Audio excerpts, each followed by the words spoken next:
7 et le 17 décembre 1974, l'administration coloniale a procédé en Guyane à l'arrestation de plusieurs dizaines de patriotes et à la déportation à Paris de 8 d'entre eux, au motif d'atteinte à la sûreté de l'État.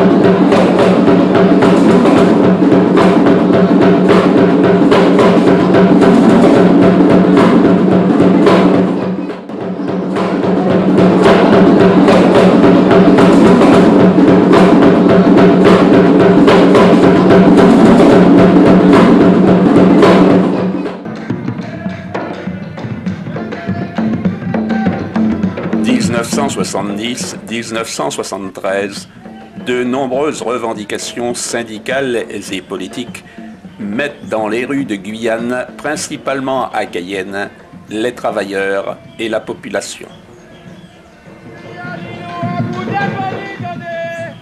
Les militants du FLNG et de la Jeune Garde grossissent les rangs des patriotes luttant dans le but d'en finir avec l'occupant colonial. Ils publient des journaux vendus à plusieurs milliers d'exemplaires. La vente militante de la Jeune Garde dans les années 73-74, c'est que quand on vendait la Jeune Garde sur le marché, on en vendait, vraiment.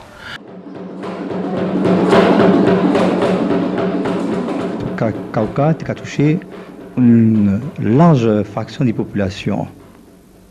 Ça parlait dire que forcément, Mounian était adhéré en une démarche. Mais il était collé en nos peuples, en la réalité du vécu. Et c'est pour ça que le journal-là a une large audience. Parce qu'en fin de compte, nous avons dénoncé un certain nombre d'exactions que certaines classes étaient qu'à commettre, et souvent, le petit peuple a été victime de la justice coloniale. Le congrès de l'UTG, tenu fin septembre en 1971 à Saint-Laurent-du-Maroni, a opté, il est vrai, après de longs débats, pour le mot d'ordre d'indépendance nationale. Il y a des camarades salariés notamment, et principalement des camarades qui étaient syndiqués à l'UTG, qui étaient déjà sous sa position. Et à propos du congrès 1971, si tu permettez-moi d'ajouter, que le camarade Tiren Radamont, qui tout le monde connaît, qui est un ouvrier, il jouait un rôle déterminant.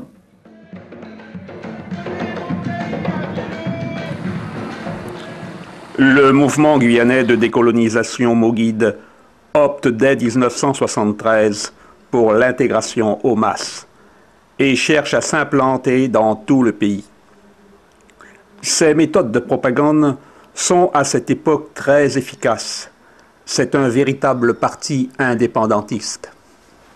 Le pouvoir était inquiet parce que, effectivement, nous effectuions à l'époque un travail conséquent au sein de la population. Vous savez, au départ, cela n'a pas été facile. Nous faisions du porte-à-porte, nous passions dans les quartiers avec un microphone et nous expliquions ce que nous voulions faire, etc. Au départ, c'était pas facile parce que les gens ne voulaient pas nous ouvrir leurs portes. Mais à force d'insister, et nous revoyant revenir assez souvent, ils ont commencé à faire leurs portes et à discuter. Et c'est de là, c'est à partir de ce moment que nous avons vraiment fait un travail conséquent dans le quartier. Nous faisions, le travail était tellement conséquent que, je vous dis, ces quartiers où nous allions, Bonhomme, Cité Césaire, Olisette, Anatole, etc., ces quartiers étaient des quartiers qui étaient tenus par le PSG à l'époque. Et les PSG commençaient à trembler. Ils se disaient, c'est un travail, nous allons perdre le quartier, etc. Mais nous, à l'époque, nous n'étions pas intéressés par par les élections. Mouvement guyanais de décolonisation Moguide.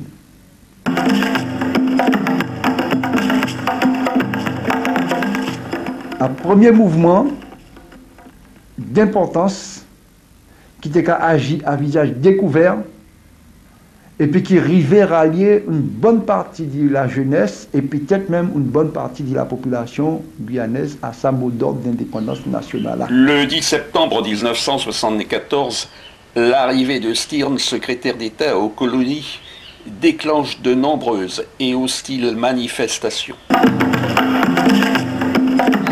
Le gouvernement français, à cette époque, est à l'origine d'une tentative d'invasion de notre pays par plus de 30 000 colons.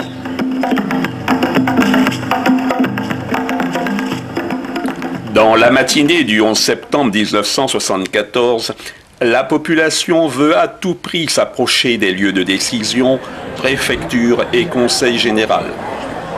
Elle veut s'informer de ce qui se trame entre leurs élus et le représentant du gouvernement français. Elle sera repoussée sérieusement par les forces de sécurité.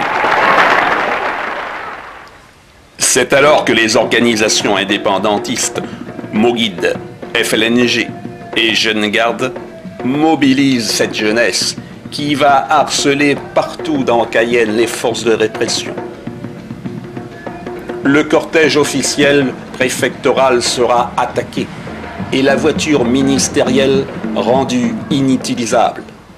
Le pouvoir avait prévu des manifestations, mais jamais il n'avait pensé qu'elles prendraient une telle ampleur.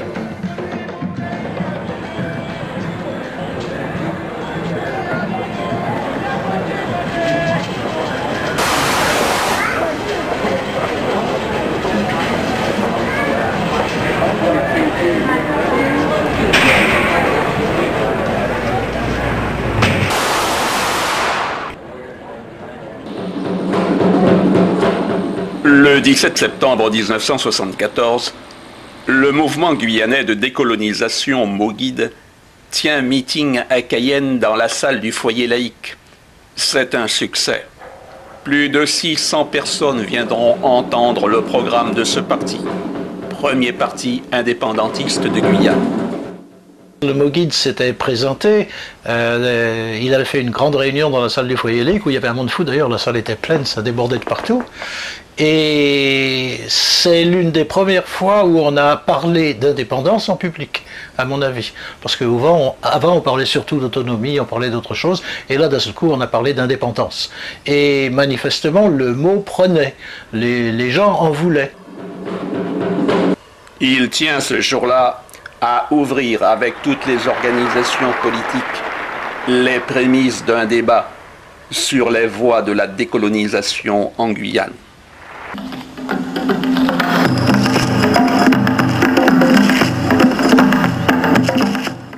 Au cours des mois de septembre, octobre et novembre, des manifestations toujours plus nombreuses mettent les colonialistes aux abois. Ceux-ci vont réagir dans l'urgence. Le 12 novembre 1974, alors que Roger Aron, Félix Mamlamfouk et Guigeot sont jugés pour graffiti, de sérieux incidents éclatent au tribunal de Cayenne. Le procès est alors renvoyé au 22 novembre. Le préfet de l'époque, Hervé Bourseiller, interdit ce jour-là toutes les manifestations. Peine perdue, près de 500 personnes se masseront aux abords du tribunal et une grève générale sera déclenchée. La vague des événements est si forte que la presse de Guyane, malgré des pressions qu'elle subit venant de la préfecture, rapporte les faits. Grève générale, réunion d'information de l'UTG interdite, maison d'arrêt, tribunal et hôtel de police attaqués.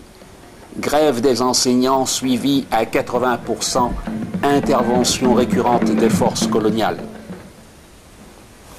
Là où le pouvoir ne comprenait plus rien, c'était l'ampleur des manifestations de rue, la détermination des gens, et plus il y avait de manifestations, plus on retrouvait de gens qui participaient.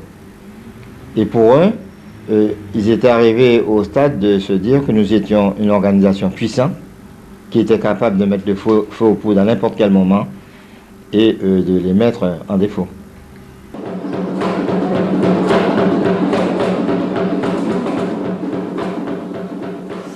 Tout au long de ces événements, le pouvoir se retrouve avec deux forces importantes en face de lui. La première, le PSG, qui est autonomiste à cette époque-là, dirigé par Léopold Eder. Et puis, il y a les organisations indépendantistes, dont la principale est le Moghid.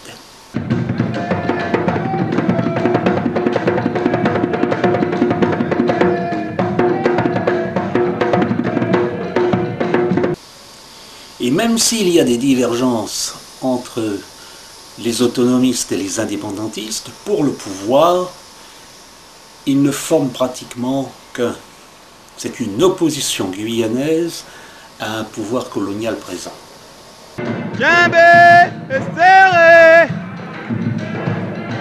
Nous dit nous côté à dit nous.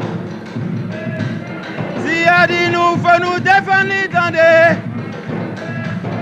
Et c'est à ce moment-là que l'on va décider, certainement à l'intérieur des bureaux de la préfecture, de faire quelque chose pour porter un coup d'arrêt à cette opposition continuelle, à ce qu'ils appelaient le désordre, à ce désordre politique qui dérange énormément les autorités françaises. Comme à l'accoutumée, dès lors qu'il est contesté, le pouvoir choisit les voies obscures de la répression. Le Moghid, le Parti socialiste guyanais, le FLNG et l'UTG sont visés.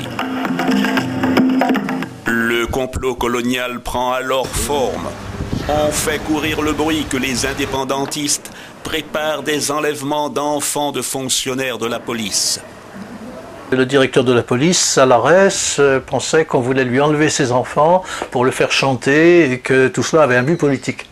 Alors je me suis toujours demandé si Salares croyait à cette affaire ou s'il l'avait inventé pour justifier. D'après ce qu'on m'a dit, il y croyait. Et moi je trouve ça assez étrange qu'un type qui est directeur de la police, qui donc a priori n'est pas forcément un imbécile, quand même, ait pu à l'époque penser à quelque chose comme ça. On dit aussi qu'il possède des armes et des explosifs et qu'il s'apprête même à commettre des attentats durant la nuit de Noël. Le juge d'instruction Claude Laguerre, à l'époque, interroge Guy Lamaze et lui dit ceci: vous étiez en train de projeter un attentat dans la cathédrale Saint-Sauveur de Cayenne le 24 décembre pendant la nuit de Noël et durant la messe. Et Lamaze lui répond: alors nous aurions tué nos parents et nos amis, car ce jour-là, ils sont tous à cette messe-là.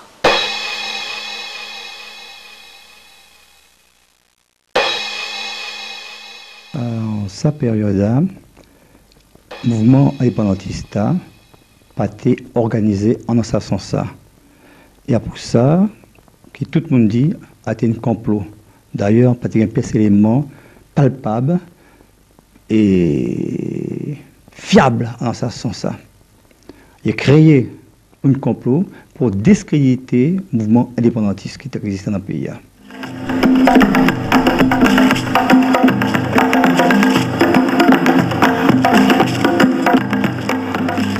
Il s'agissait d'un véritable complot organisé par l'État colonialiste français pour saper notre mouvement qui, de plus en plus, prenait une ampleur populaire grandissante.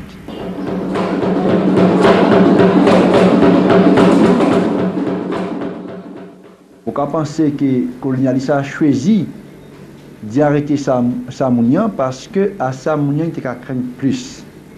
Autrement dit, il a semblé que le mot d'ordre d'autonomie pas tellement effrayé colonialiste. Et de toutes les façons, moun qui était autonomiste, il n'est pas tellement actif, en tous les cas, il n'est pas autant actif qui c'est indépendantiste à l'occasion des manifestations qui étaient faites en septembre, octobre, novembre, décembre 1974.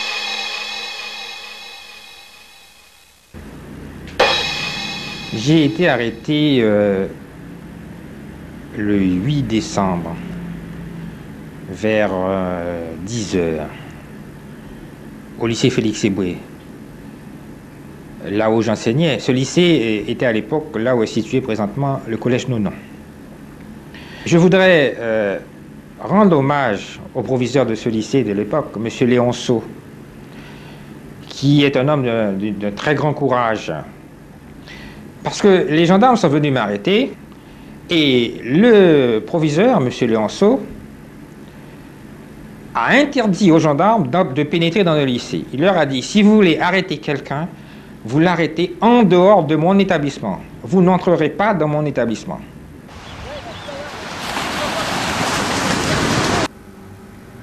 Moi, je les attendais paisiblement chez moi, puisqu'il ne s'agissait pas de fuir. L'arrestation de militants indépendantistes, de nationalistes guyanais, était pour nous un moyen de crier à la face du monde ce qui se passait, les exactions du colonialisme français en Guyane, et aussi faire connaître nos revendications quant à notre désir d'accéder à l'indépendance nationale. Sitôt les arrestations connues, l'Union des travailleurs guyanais appelle à des manifestations afin de dénoncer l'arbitraire, et cela sans ambiguïté.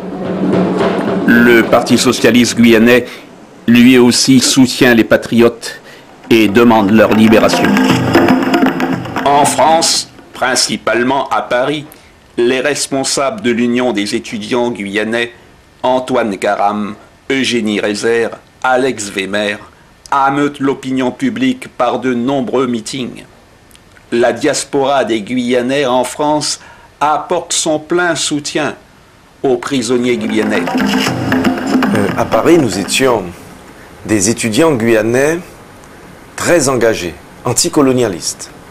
Dès que nous avons eu le maximum d'informations, nous avons tout de suite organisé des réunions extraordinaires avec les étudiants guyanais de la région parisienne, mais aussi avec une partie de la communauté guyanaise, c'est-à-dire la diaspora, travailleurs, membres d'associations.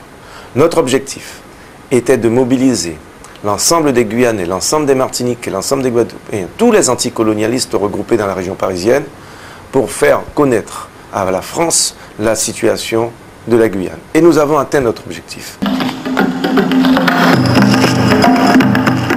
Grâce à l'action efficace des étudiants et de la communauté guyanaise en France, la presse internationale et française couvre assez bien l'événement.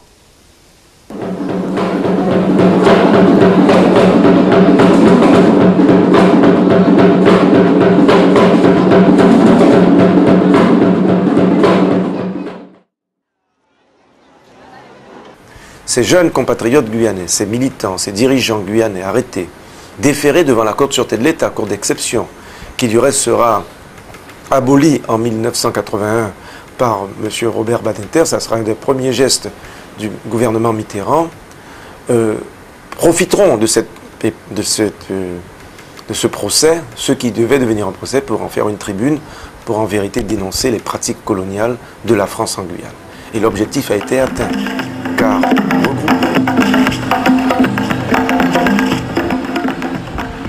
l'arrestation des 8 camarades a, à mon avis, été décidée pour frapper large. Le pouvoir colonial était aux abois. Quand le MOGID est apparu comme structure, se réclamant de l'indépendance nationale, ils se sont rendus compte que avec le MOGID, il y avait pas mal de gens qui faisaient le même travail. Et notamment, ce qui devait les inquiéter énormément, c'est qu'au Parti socialiste guyanais, la sous-section du Parti socialiste guyanais était une sous-section qui était un véritable appendice de nationalistes guyanais.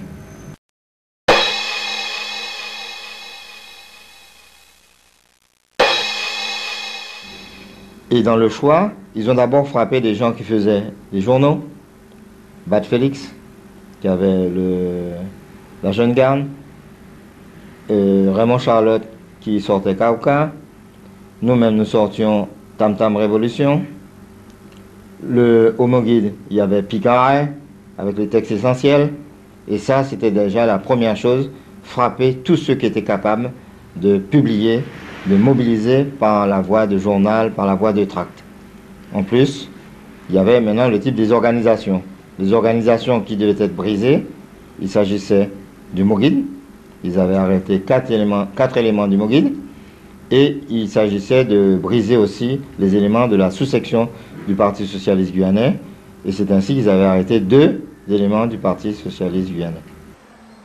Durant ces années-là, la question nationale est âprement discutée et le peuple s'y intéresse, à tel point que le préfet de l'époque lance « Il faudrait le Parti communiste ici pour canaliser les revendications, sinon tout risque de chavirer ».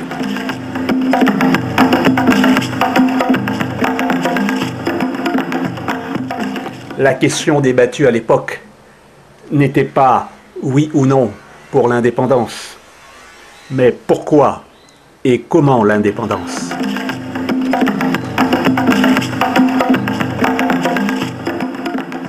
Alors cette époque de 74, ça m'est resté comme une période très importante sur le plan politique ici en Guyane, tout simplement parce que c'est la période où l'idée d'indépendance a véritablement s'est véritablement fait une place. Auparavant, on ne parlait pas beaucoup d'indépendance, on n'en parlait pas d'une manière politique, on évitait le mot, et en 74, de ce coup, c'est devenu une revendication tout à fait normale, tout à fait honnête, et qui avait pignon sur rue. Et tout de suite, le fait qu'elle ait été combattue par le colonialisme, par l'État français, prouve bien que c'était quelque chose d'important, de toute façon, et beaucoup plus important que tout ce qui s'est produit par la suite.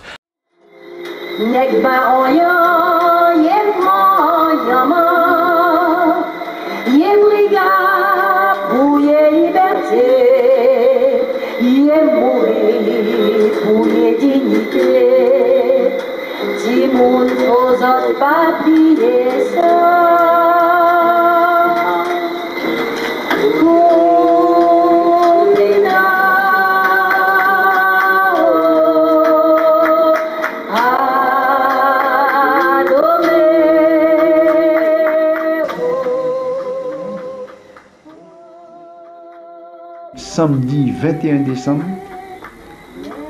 et il a dit nous, il a transféré nous à Paris. Là, il est venu pour prendre nous à la Jole, à la rue François Arago. Peuple Cayenne était debout devant la Jole. Donc, les drapeaux étaient agités, étaient joués, gendarmes. Étaient venus frapper pour exprimer mes mécontentements, ils étaient venus frapper en l'air, camion gendarme. Et la foule qui est parée pour suivre nous jusqu'à Rochambeau. Mais il est même en disposition déjà, il était mis barrage dans la route pour trop de monde pas monter Rochambeau.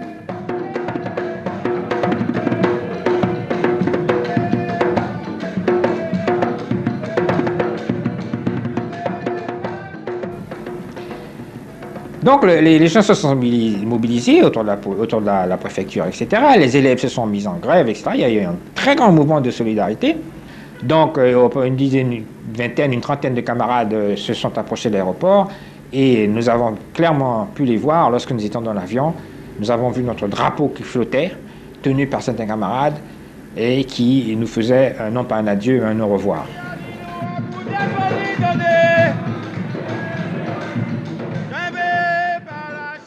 Regroupés en prisonniers politiques à la prison de la Santé, ils purent recevoir non seulement des soutiens actifs des étudiants guyanais, des étudiants parisiens, mais aussi de personnalités telles que François Mitterrand, à l'époque secrétaire général du Parti socialiste en France, qui est venu leur rendre visite à Paris, à la prison de la Santé, ainsi que Monseigneur Danielou, l'archevêque de Paris.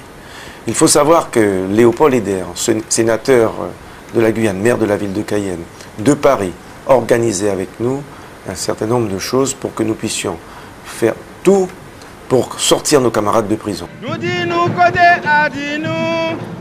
Dans le contexte de l'époque, placés sous la pression de l'opinion et des soutiens de tous bords que reçoivent les prisonniers, les colonialistes français se trouvent dans l'obligation non pas de libérer les patriotes guyanais, mais de se libérer d'eux.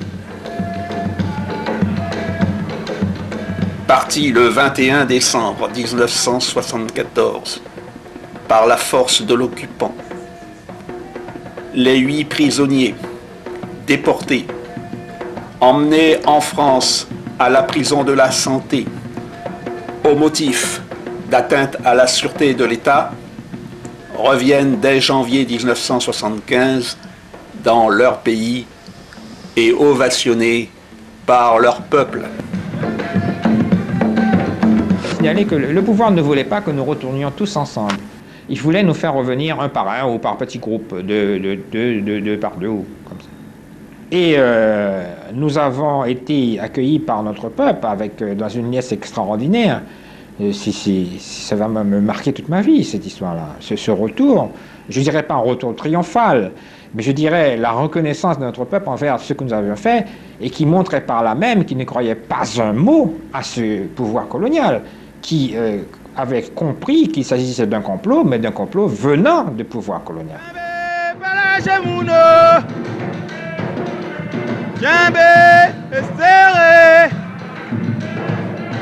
Nous dit nous côté à dit nous. Si a dit nous, faut nous défendre, attendez. Défendre, bébé, la loi.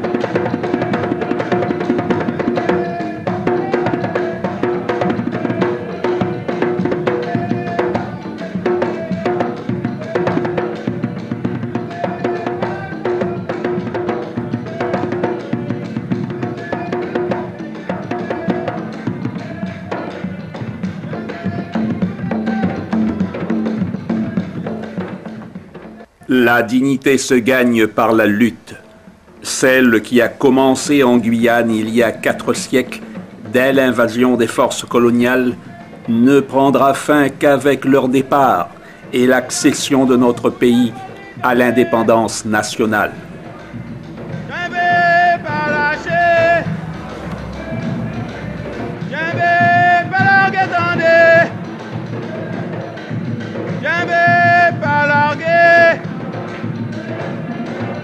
Jambe palache mouno, jambe serré. Nous dit nous côté à dit nous. Si a dit nous, faut nous défendre, attendez.